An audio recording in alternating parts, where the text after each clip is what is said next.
ఈ ఎన్నికలు రిజర్వేషన్లపై రెఫరెండం అన్నారు సీఎం రేవంత్ రెడ్డి. రిజర్వేషన్లను రద్దు చేయడానికి బీజేపీ కుట్ర చేస్తోందని ఆరోపించారు ఆయన. అయితే రేవంత్ కు గట్టి కౌంటర్ ఇచ్చారు బీజేపీ నేత రామచంద్రరావు. ఈ ఎన్నికలు రెఫరెండం రిజర్వేషన్లు ఉండాలనా రిజర్వేషన్లు రద్దు కావాలన్నా అనే రెఫరెండంకి ఈ దేశంలో ఎన్నికలు జరుగుతున్నాయి.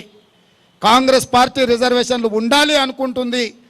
ఎస్సీ ఎస్టీ ఓబీసీ మైనారిటీలకు అండగా నిలబడాలి అని కాంగ్రెస్ అనుకుంటుంది. వీటిని రద్దు చేయడం ద్వారా వాళ్ళ హక్కులను కాలరాయాలని బీజేపీ అనుకుంటుంది. మీరు ఏ పక్కన నిలబడతారో మీ ఇష్టం. అందుకే మేము స్పష్టంగా తెలంగాణ రాష్ట్రంలో 14 సీట్లు గెలిపించండి, ఈ రిజర్వేషన్లను కాపాడే బాధ్యత, ఈ రిజర్వేషన్లను పెంచే బాధ్యత కాంగ్రెస్ పార్టీ తీసుకుంటుందని చెప్పి ఈ సందర్భంగా తెలియజేస్తున్నాం.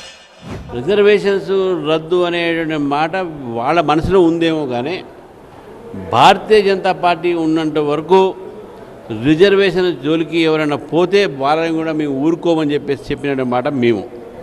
కాబట్టి అన్ని అబద్ధాల ప్రచారాలు, కాంగ్రెస్ దగ్గర వేరే ఇష్యూస్ లేవు కాబట్టి ఇటువంటివన్నీ కూడా అంశాలు తీసుకువచ్చి ప్రజల్ని మభ్యపెట్టే ప్రయత్నం చేస్తున్నారు, ప్రజల్ని తప్పుదారి పెట్టే ప్రయత్నం చేస్తూ ఉన్నారు. 400 సీట్లు మాకు వస్తే రాజ్యాంగాన్ని కాదు, మీ దేశ ఒక స్వరూపాన్ని మారుస్తాం, దేశాన్ని ప్రపంచంలో మొట్టమొదటిగా శక్తిగా పెట్టి ఒక సూపర్ పవర్గా నిర్మాణం చేసే ప్రయత్నం చేస్తుంది భారతీయ జనతా పార్టీ.